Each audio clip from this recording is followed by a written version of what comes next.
Tutoring TV গল্প বানর বাবুর হাসির অ্যাডভেঞ্চার। এক ছিল বানর বাবু, জঙ্গলের সবচেয়ে দুষ্টু আর মজার বানর। তার মাথায় সবসময় কোনো না কোনো নতুন খেলা ঘুরত। একদিন সকালে বানর বাবু ঘুম থেকে উঠে দেখে তার প্রিয় কলার গাছটায় একটাও কলা নেই। এ কি হলো? আমার কলাগুলো কই? আমার কলাগুলোকে কে চুরি করলো? আমার কলা যে চুরি করেছে আমি তাকে খুঁজে বের করব।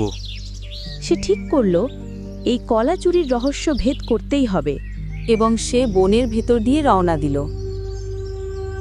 প্রথমে সে গেল হাতিদাদুর কাছে। হাতিদাদু তখন নদীতে গোসল করছিল। বানরবাবু জিজ্ঞেস করল, ও হাতি দাদু, তুমি কি আমার কলা নিয়েছো? আমার কলাগুলো যেন কে গাছ থেকে নিয়ে নিয়েছে।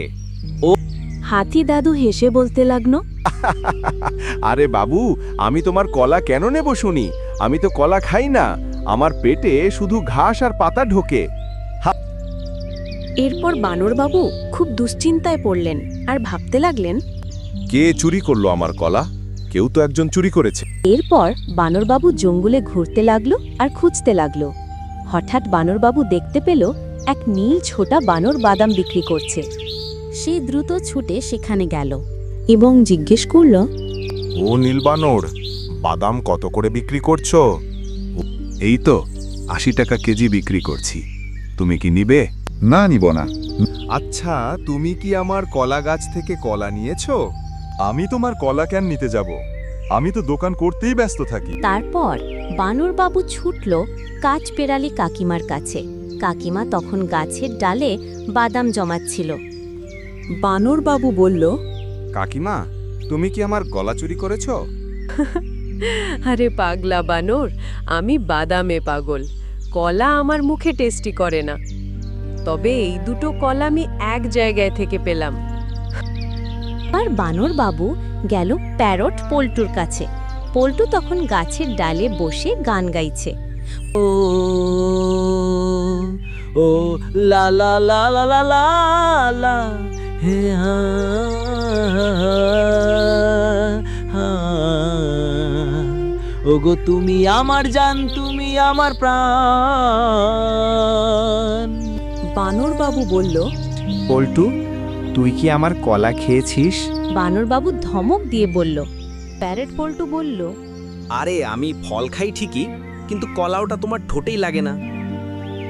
বানরবাবু এবার একদম হতাশ। কিন্তু হঠাৎ তার নাক দিয়ে একটা মিষ্টি গন্ধ ভেসে এলো। সে গন্ধ অনুসরণ করে জঙ্গলের এক কোণায় পৌঁছালো।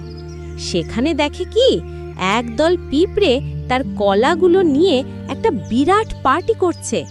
পিঁপড়েরা কলার টুকরো কেটে গান গাইছে, নাচছে আর মজা করছে। বানরবাবু প্রথমে রেগে গেল, কিন্তু পিঁপড়েদের মজার নাচ দেখে তার হাসি পেয়ে গেল। সে বলল, ঠিক আছে, তোমরা মজা করো, তবে আমাকেও একটু কলা দাও। পিঁপড়েরা তাকে একটা বড় কলা দিল আর বানরবাবুও তাদের সঙ্গে নাচতে শুরু করলো। সেদিন থেকে বানরবাবু আর পিঁপড়েরা বন্ধু হয়ে গেল। আর কলার গাছের নিচে প্রায় তাদের মজার পার্টি হতো, যেখানে সবাই মিলে কলা খেত আর হাসাহাসি করত। কি বন্ধুরা, এই মতন মজার মজার গল্প আরও যদি পেতে চাও, আমাদের টিউটনিং টিভি চ্যানেলটিকে সাবস্ক্রাইব করুন আর কমেন্ট করুন। তোমাদের জন্য আরও নতুন নতুন ভিডিও, মজার ভিডিও এই চ্যানেলটিতে দেওয়া হবে। তাই চ্যানেলটিকে লাইক, সাবস্ক্রাইব আর কমেন্ট করতে ভুলো না যেন।